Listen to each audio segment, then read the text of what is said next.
paz do Senhor Jesus Cristo, meus amados irmãos e irmãs, é com muita satisfação e alegria que estamos aqui mais uma vez para disponibilizar para todos vocês em todo o Brasil e também no mundo, mais um subsídio da Escola Bíblica Dominical, que neste trimestre vem justamente comentando sobre a Epístola aos Romanos, coisa que o nosso pastor José Gonçalves tem feito com muito esmero, com muito cuidado e comprometimento com a palavra de Deus.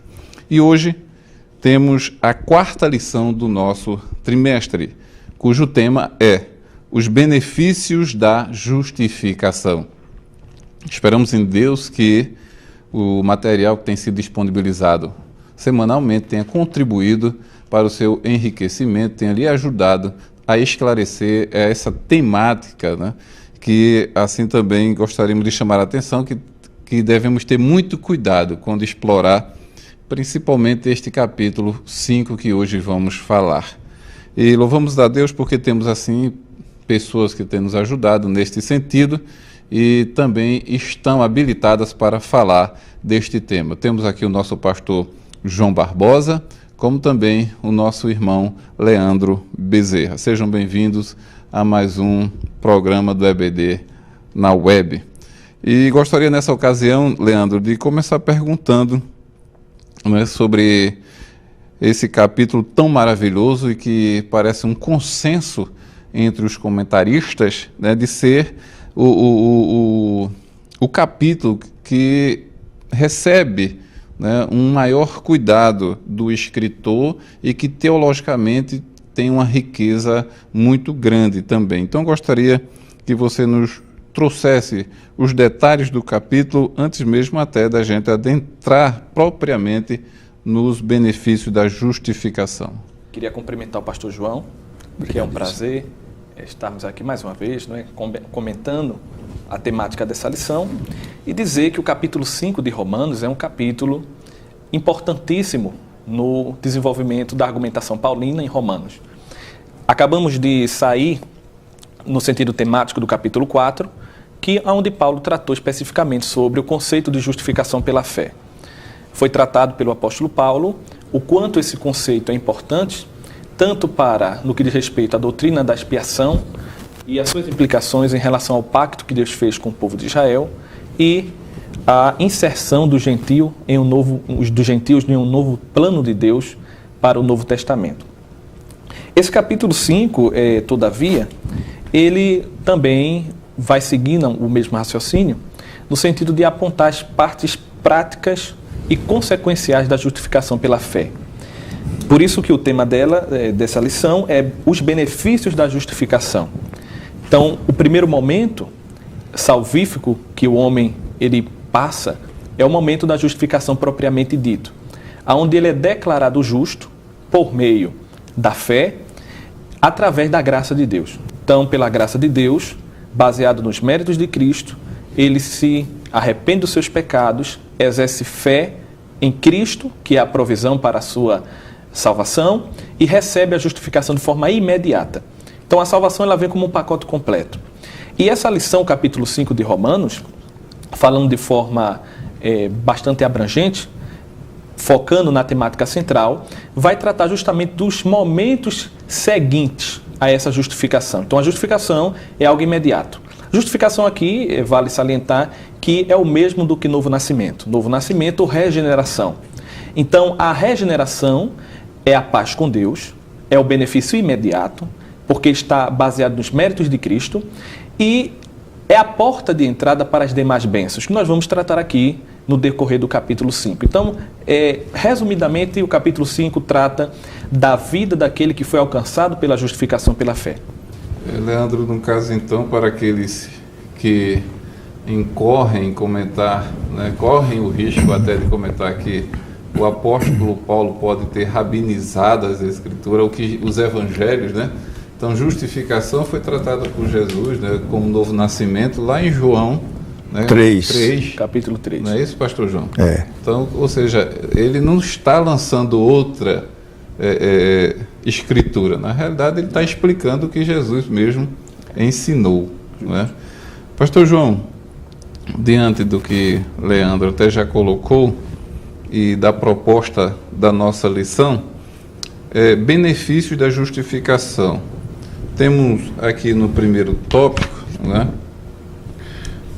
por exemplo, a bênção da paz com Deus, né, a bênção de esperar em Deus e a bênção de sofrer por Jesus Cristo.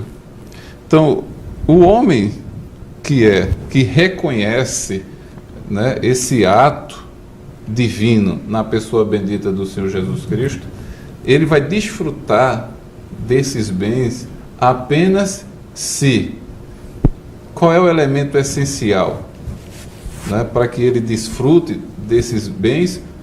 Ou ele já desfruta desses bens independentemente de qualquer decisão que ele tome. Ou seja, o ato de Cristo, ele é suficiente para atingir o homem independentemente do que ele deseja. Como é que o homem desfruta desses bens? Eu quero, evangelista Marcelo e os demais que nos escutam, agradecer a Deus o momento de estarmos aqui para comentar esta abençoada lição sobre os benefícios da justificação.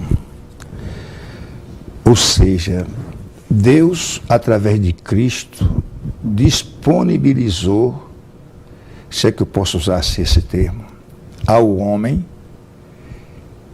essa dádiva, que no caso aqui nós chamamos aqui de justificação. Se o homem aceita isso vai mudar simplesmente a vida do homem? Não é bem assim. Isso há todo um processo. Primeiro, como o Leandro já rápida pincelada, ele falou isso, tem o processo da regeneração, ou novo nascimento. Porque quem não nascer de novo, não pode entrar no reino de Deus. Isso é um processo inicial. Depois desse processo inicial, que é instantâneo, vem a santificação, que é progressiva. E a santificação é uma espécie de, vamos dizer assim, além de um crescimento, mas ela é também uma separação para Deus. Ou seja, eu decidi que a partir de agora eu vou servir a Deus.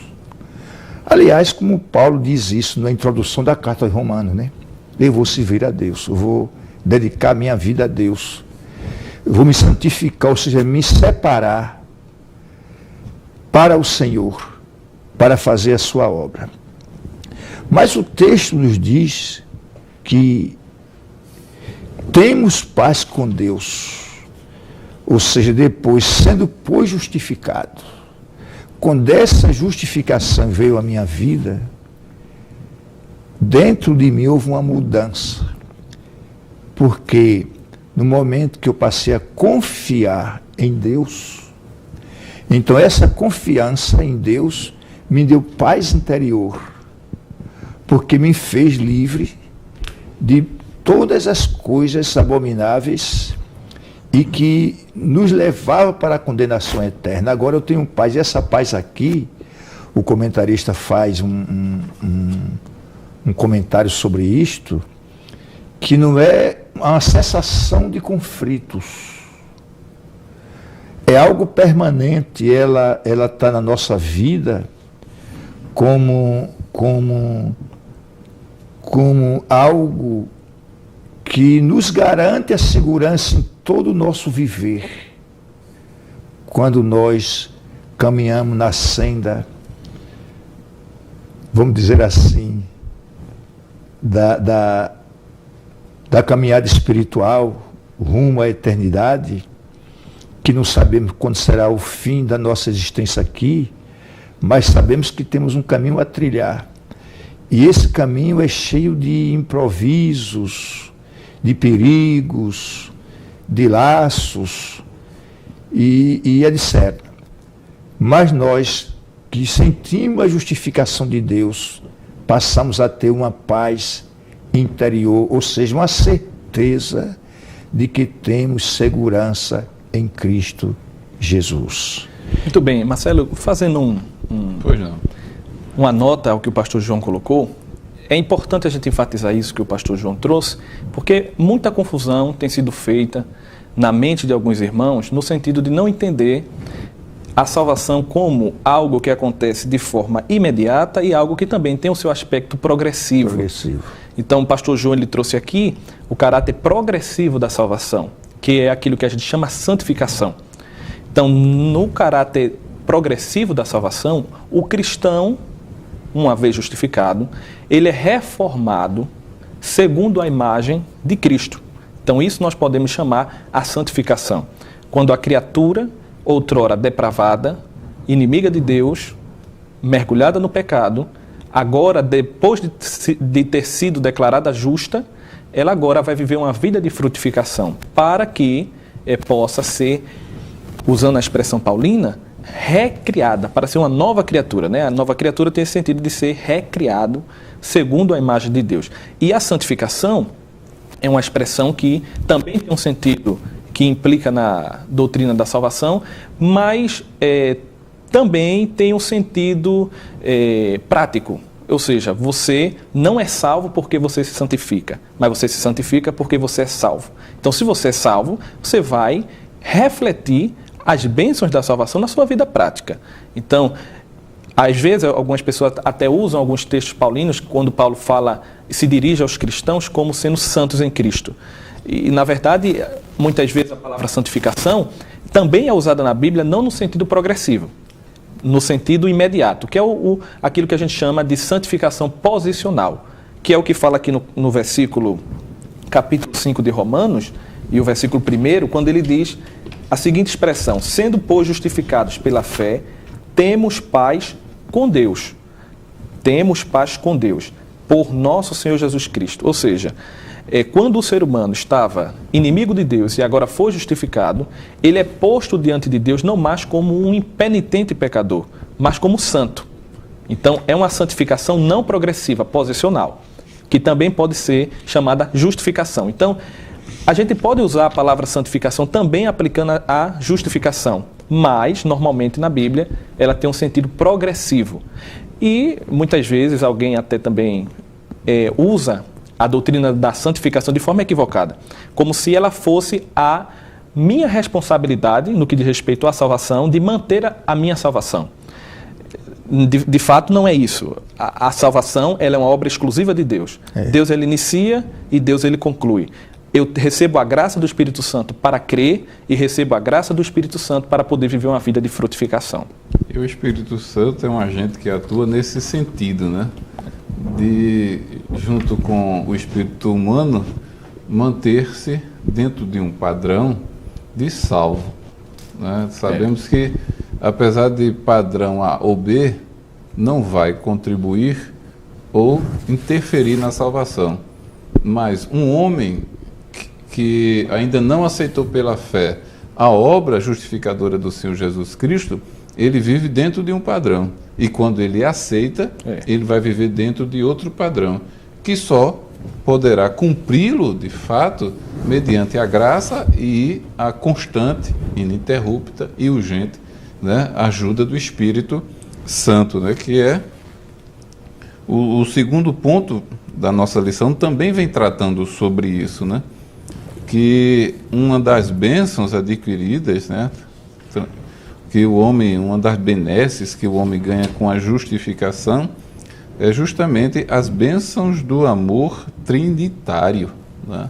Ou seja, esse homem que desconhecia, né, as bênçãos espirituais que estavam disponíveis, né, estavam disponíveis a todos os pecadores que se arrependem, e agora ele passa a ter conhecimento e passa também a desfrutar dessas bênçãos que aqui o comentarista intitulou de as bênçãos do amor trinitário, e ele dividiu como o amor que o Pai outorga, o amor que o Espírito distribui e o amor que o Filho realiza. Então, eu gostaria de perguntar aos irmãos, né, pastor Leandro, como é que acontece o desenvolvimento, né, ou a distribuição desses agentes da Trindade, pastor João Barbosa, para que não fique complicação alguma, né? A Trindade são 3 pessoas, têm personalidades distintas, mas que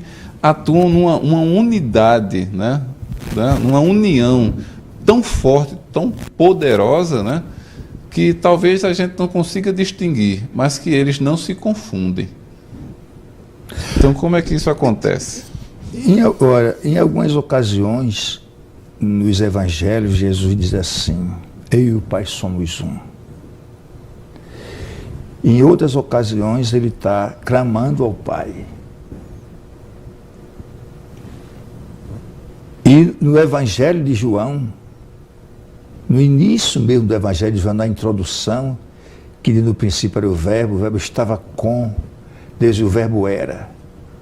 Ali mostra que, apesar de serem um, mas também existe Pai, Filho e Espírito Santo de uma forma que pode se distinguir em toda a Bíblia. Então, o que é o amor?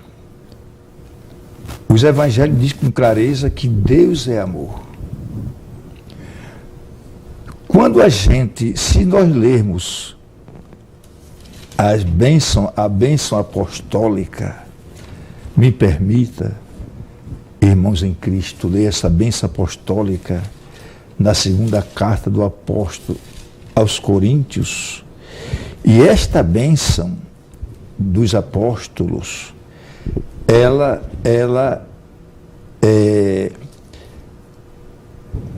descreve com clareza o que é isso. Quando ele diz, porque o amor de Deus,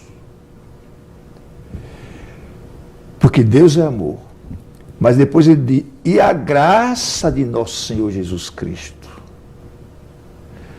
Quer dizer, o amor, Deus é amor. O que é a graça de nosso Senhor Jesus Cristo? É a manifestação desse amor. E o que é a comunhão do Espírito Santo? É esse amor tornando-se vivo, eficaz, real na vida das pessoas. É verdade. Esse trabalhar. Então, quando ele diz aqui que temos as bênçãos do amor trinitário nos é outorgada, isso nos traz muitos benefícios do ponto de vista espiritual, primeiramente. Ou seja, quando eu digo que as bênçãos do amor de Deus sobre nossas vidas, não significa que tenhamos que viver vida da forma que a gente entenda. Tem um padrão, um modelo bíblico que deve ser vivido e observado. Não pode ser criar uma forma. Deus tem isso para nós. Então, a expressão amor de Deus que aparece, ele cita aqui Romanos 5, o que diz Romanos 5? A esperança, ele diz assim, não traz confusão. Porque se você vê esse desenvolvimento, o apóstolo diz, pelo qual também temos entrada pela fé esta graça, a qual estamos firmes e nos gloriamos na esperança da glória de Deus. E não somente isto, mas também nos gloriamos nas tribulações, sabendo que a tribulação produz a paciência a esperança. E a esperança não traz confusão. Por que não traz confusão? Porque o amor de Deus, ele na lição ele explica, né? Porque a esperança não traz confusão. A esperança não traz confusão porque o amor de Deus está derramado em nosso coração pelo Espírito Santo que nos foi dado. Veja que ele vem aqui de novo para essa bênção do amor trinitário, de Pai, de Filho e do Espírito Santo. Que durante a Bíblia, isso é riquíssimo, essa revelação de Deus, quando Jacó abençoou seus filhos, Manassés e Efraim, ele disse assim, que o Deus falando do Deus de Abraão, do Deus de Isaac, do Deus de Jacó. Depois ele diz, o Deus que me livrou por esse caminho até agora, e o Deus que me livrou de todo o mal. Ele ali fala em sentido trinitário da pessoa de Deus. Quer dizer, ele conhecia isso com profundidade. E o próprio Deus disse isso a Moisés, que quando alguém quisesse abençoar outra pessoa, dissesse assim, o Senhor te abençoe e te guarde. O Senhor aqui é o Senhor Deus Pai. Mas depois ele disse, o Senhor faça resplandecer sobre ti o seu rosto e tenha misericórdia de ti. Depois ele diz de novo, o Senhor sobre ti levanta o seu rosto e te dará paz. Ali ele fala de Deus Pai, fala de Deus Filho e fala de Deus Espírito Santo. E observe que está dentro do que nós estamos estudando, que ali tem as bênçãos trinitárias para as pessoas que são abençoadas por Deus. E no fim ele diz assim, e eu os abençoarei. É como se, quando você abençoa com a bênção de Deus sobre alguém, essa bênção é confirmada. Se você está diante de Deus em condições de abençoar, ela é real e torna-se positivo na vida do cristão. Eu, caríssimos irmãos e amigos e todos aqueles que possam nos ouvir, nos ver através da Rede Mundial do Computador, creio plenamente nas bênçãos de Deus.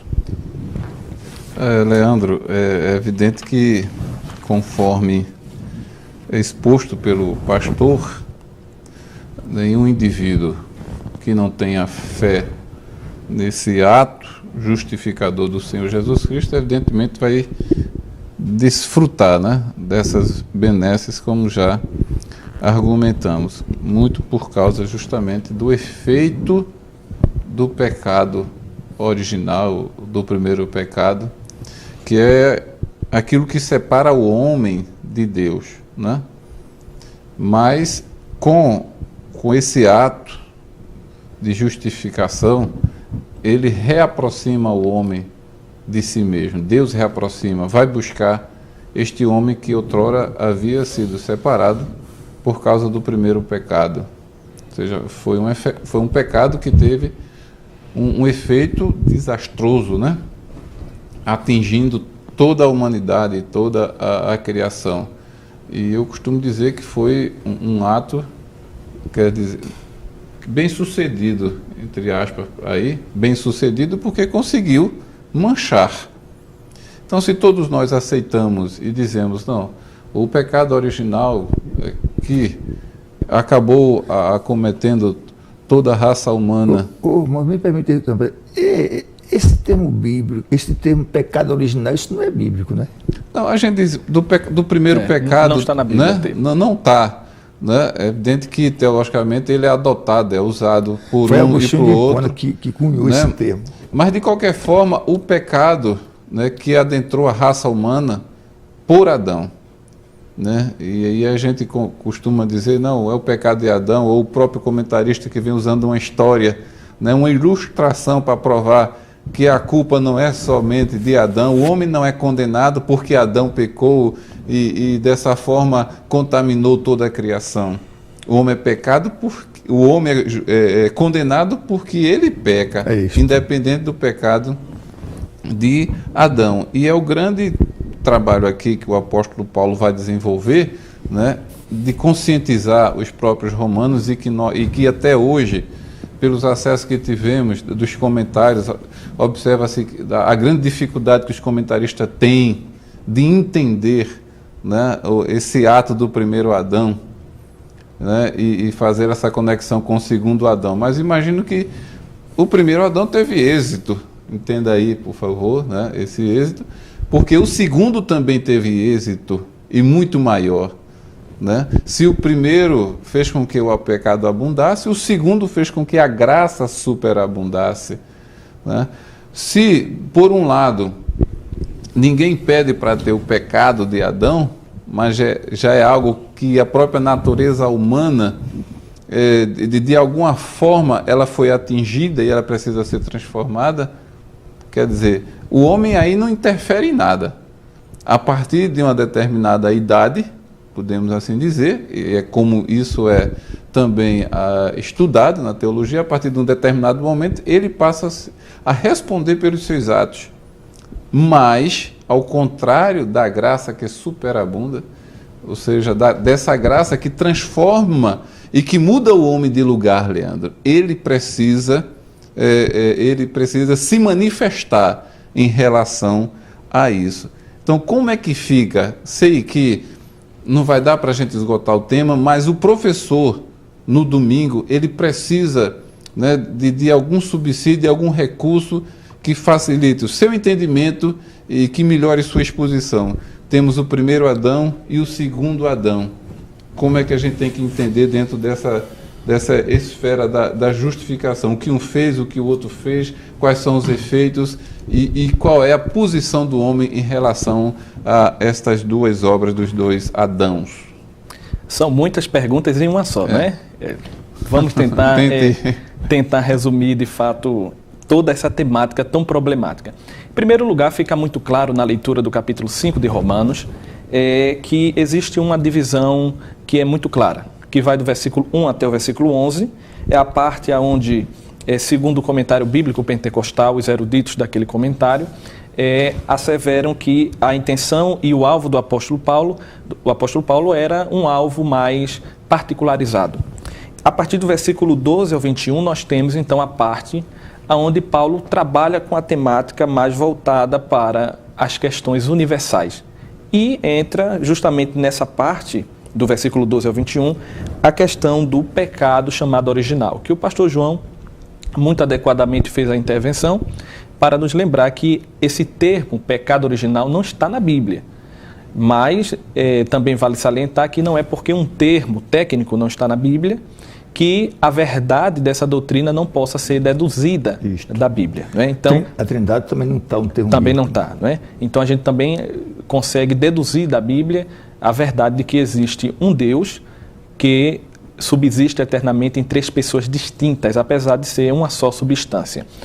E a doutrina do pecado original é fundamental para todo o edifício da teologia cristã, porque depende da forma como nós concebemos a ligação entre o pecado de Adão e a sua hereditariedade e consequência no homem, que nós vamos ter visões diferentes acerca tanto da doutrina da expiação, que na teologia já existem várias teorias sobre a expiação, como também vamos entender a condição atual do homem como depravado, que também não é um termo bíblico no sentido técnico da palavra, não está ali depravação total, é um termo teológico, mas é lugar comum na teologia, né? Quase todas as correntes da teologia reformada creem nisso, que o homem ele está totalmente depravado. Então, determinar sobre o que é o pecado original é fundamental, tanto no quesito da expiação, né?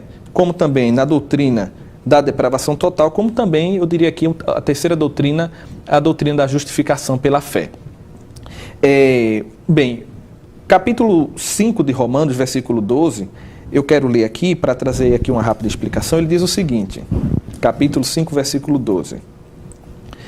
Pelo que, como por um homem entrou o pecado no mundo, e pelo pecado a morte, assim também a morte passou a todos os homens, por isso que todos pecaram. Existe aqui muitas questões, inclusive de ordem exegética, sobre o que Paulo queria dizer aqui. Uma coisa que fica clara, eu anotei aqui, é que existe algum tipo de ligação, uma ligação causa e efeito, entre o que Adão fez, né, e a pecaminosidade de todos os homens em todos os tempos. Inclusive, Romanos, no capítulo 5, e isso, no versículo 18, isso fica muito claro. O pecado de Adão tem alguma coisa a ver com a pecaminosidade de todos os homens em todos os tempos. Só que daí surgem muitas perguntas, né? Eu aqui elenquei pelo menos duas perguntas que nós encontramos no texto. A primeira, que surge na mente de qualquer um que se depara com o capítulo 5 de Romanos, versículo 12, é em que sentido a humanidade está implicada na culpabilidade do pecado de Adão. Porque se nós dizemos que existe alguma ligação entre a pecaminosidade da humanidade e o pecado de Adão, então a pergunta que se seguiria, logicamente, é em que sentido a humanidade está implicada no pecado de Adão? Dizendo em outras palavras, qual o modo de transmissão do pecado original? Ou seja, em que consiste o pecado original, em que o pecado original afeta a humanidade e de que forma o pecado original é transmitido. E, por último, qual o nível da corrupção da natureza humana? Eu queria um adendo aí, o seguinte. O homem era tão pecador quanto Adão. Sim. E as formas de pecado do homem de hoje é muito diferente daquele homem no passado. Ou seja, houve uma evolução nesse pecado, nessa forma de pecado. Depois você prossegue. Então, veja bem, não é uma questão de porque Adão pecou e alguém nasce 5 milênios depois, também é pecador. Ele é pecador porque comete pecados. Ele comete pecado porque já é pecador. Então, se ele não tiver nenhuma ligação através de Cristo, porque o que essa lição é forte, porque essa justificação corta esse elo. Eu deixo de ser herdeiro daquela maldição lá do Éden e passo a receber a bênção desse segundo Adão que é Cristo. Eu não sei se eu estou sendo entendido. Não, está claro. Plenamente. Então, eu não gosto dessa expressão pecado original, com toda sinceridade. Foi Agostinho de Hipona que inventou esse negócio, cunhou essa expressão, né? Eu não gosto muito disso, porque a ideia é que, porque aquele pecou, e quando você lê em Romano, a ideia parece ser esta, mas não é bem assim. Não é bem assim. Eu posso estar livre.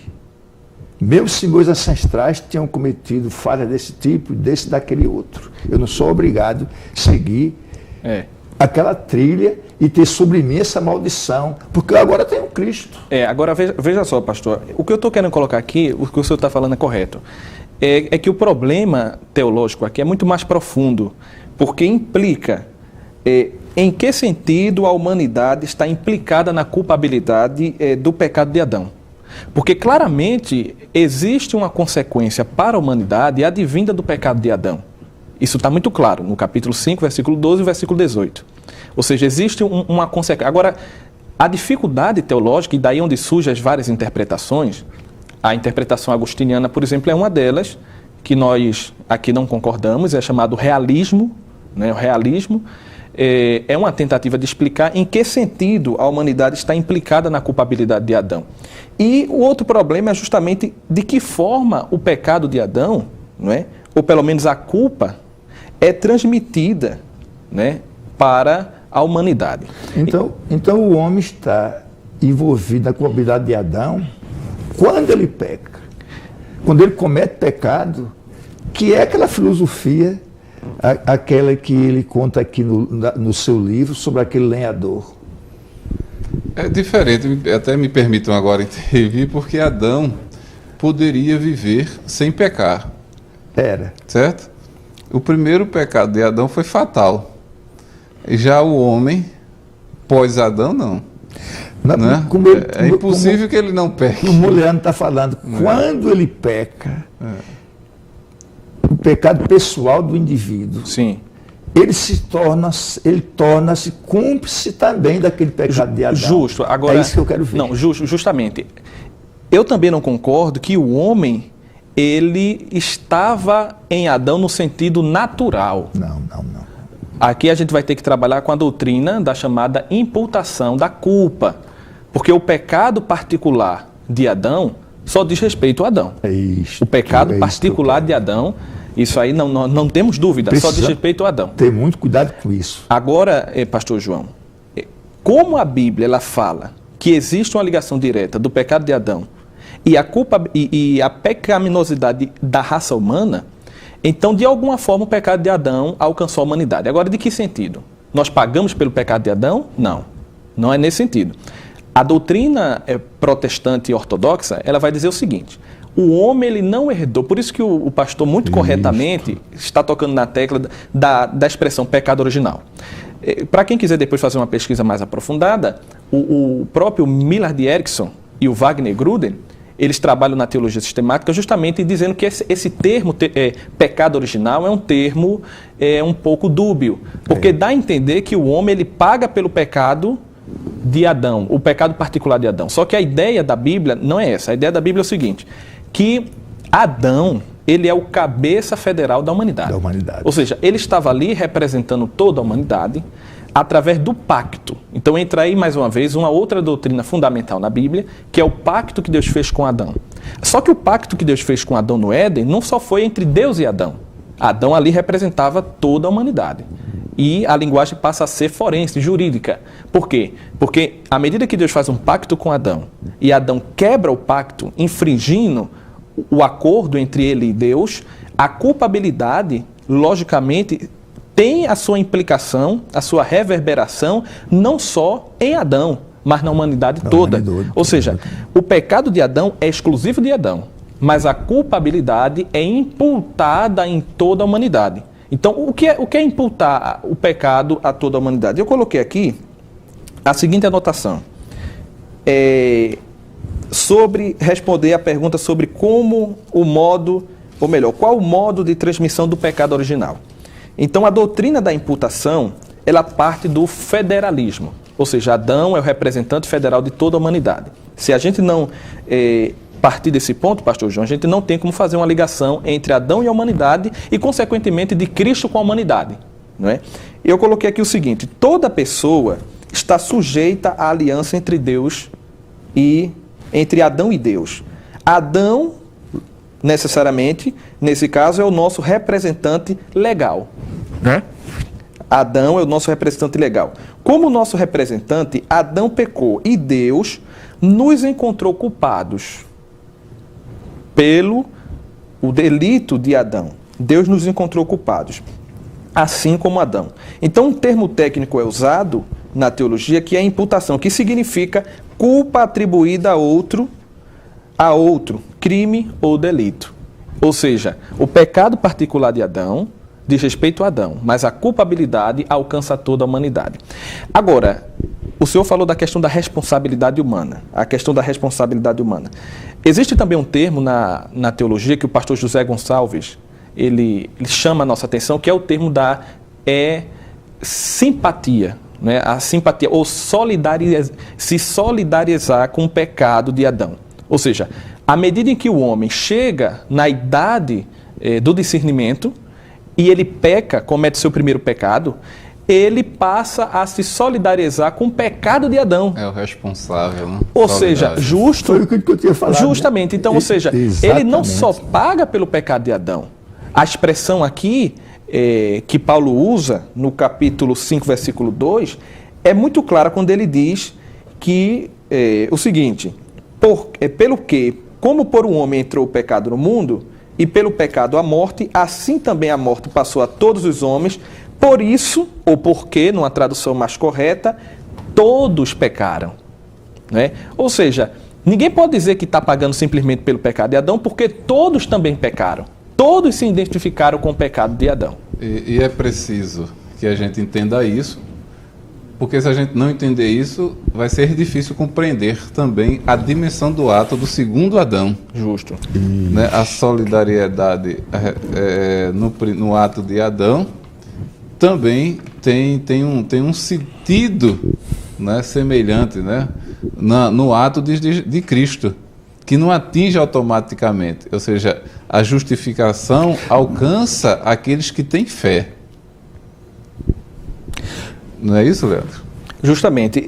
Outra ideia importante aqui que eu coloquei é justamente a seguinte. Eu vou ler aqui a fala do próprio pastor José Gonçalves. Ele diz o seguinte: a ideia de uma culpa apenas compulsória, que não leva em conta as liberdades humanas, como cria Agostinho, como o pastor João muito bem salientou, deve ser rejeitada. Deve ser rejeitada. Ele cita aqui, por exemplo, 1 Coríntios capítulo 15, versículo 22. Que diz o seguinte: pois assim como em Adão todos morreram, do mesmo modo em Cristo todos serão vivificados. Ou seja, a nossa solidariedade com o pecado de Adão tem alguma coisa a ver também com a nossa relação salvífica com o próprio Cristo, que é o segundo Adão. Então o texto é muito claro. Assim como em Adão todos morreram, do mesmo modo em Cristo todos serão vivificados. E agora eu cito Millard Erickson, que diz o seguinte: que paralelo é esse? Ele diz: se a condenação e a culpa de Adão nos são atribuídas sem que tenhamos alguma escolha consciente do ato que ele praticou, ele diz o seguinte: a mesma lógica, baseado, por exemplo, em 1 Coríntios 15, 22, será necessariamente válida para a atribuição da justiça de Cristo e da sua obra da redenção. Ou seja, Cristo, ele não poderia ter morrido por alguns, e a graça da salvação está disponível a alguns, porque senão ele seria menor do que o próprio Adão. Só que a Bíblia diz que onde abundou o pecado, superabundou a graça. Então, se as consequências do pecado de Adão, a culpabilidade do pecado de Adão alcançou toda a humanidade, logo a bênção da salvação também é disponível a toda a humanidade.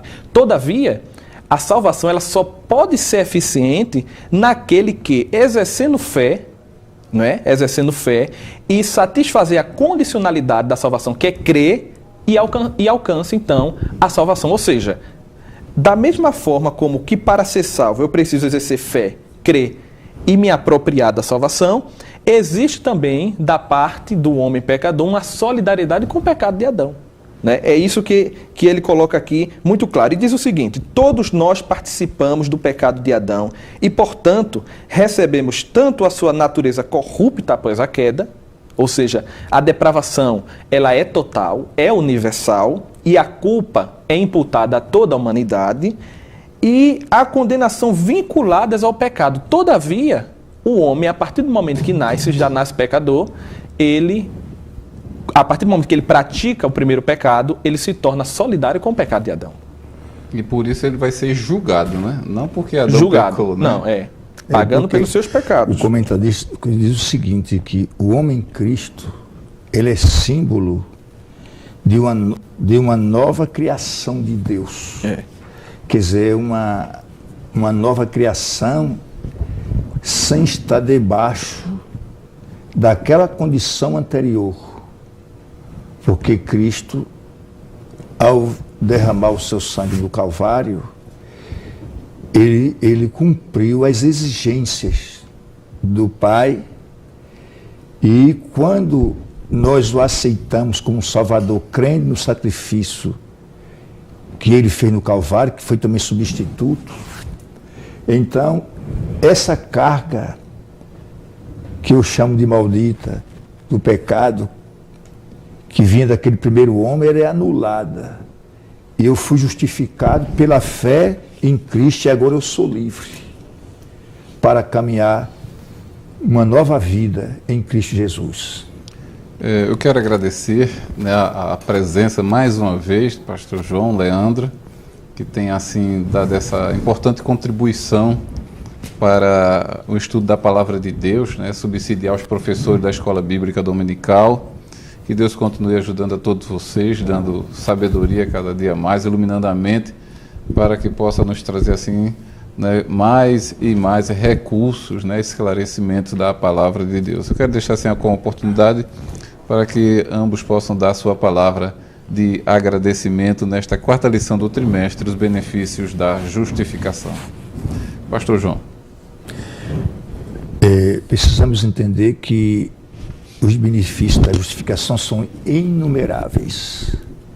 São tantos que não teríamos tempo suficiente para enumerar estes. Mas ele também passa a ter um significado importante, porque o homem agora tem a sua responsabilidade pessoal. Ele é condenado pelos seus atos e também é justificado pelos seus atos. Depende da sua atitude, independente do cabeça federal da raça humana, que foi Adão. Amém. Leandro. Muito bem, eu queria mais uma vez agradecer e dizer mais uma vez que pena que nós não temos mais tempo, né, para tratar dessa temática, mas acredito que foi bastante produtivo esse debate, esse comentário, e dizer que todas essas bênçãos, não é, que são advindas da justificação, eu acho que um versículo central é o versículo 2, que diz o seguinte: pelo qual também temos entrada pela fé a esta graça. Esta graça. Então, é como se fosse a ideia aqui, como o pastor João muito bem colocou, como se fosse uma porta, e que para você entrar por essa porta, você deve exercer a fé, como se a fé fosse a chave. Né? A fé fosse a chave. E você entra a esta graça e, a partir daí, você não vai viver uma vida só de bênçãos, mas também viver, como diz o texto, uma vida de tribulação, mas a tribulação na vida do justo, ela produz uma série de coisas. É como se fosse a água que você coloca numa planta, né? Porque a tribulação na vida do crente tem um sentido inverso. Ao invés de lhe fragilizar mais ainda, lhe fortalece, lhe promove. E tudo isso através da fé. Eu acredito que o grande cerne dessa lição é o seguinte: as bênçãos das justificações são reais, são possíveis, estão disponíveis, e tudo isso através da fé. Muito obrigado. Queremos agradecer a Deus também por todos que têm acompanhado, curtido. Então queremos agradecer a Deus mais uma vez, né, pela audiência de todos, e aqueles que desejarem se envolver mais, se aprofundar mais na temática. A nossa escola teológica, né, está com as matrículas abertas e todos vocês podem procurar a nossa secretaria. Temos também um estudo bíblico que acontece todos os sábados, às 19 horas, no Templo Central, em Abreu Lima. Logo, todos têm à sua disposição material e recurso para se aprofundar, se inteirar e aprender mais da palavra de Deus e, com isso, ensiná-la com clareza para a glória do nome do Senhor. Agradecemos a todos por vossa audiência, que Deus abençoe.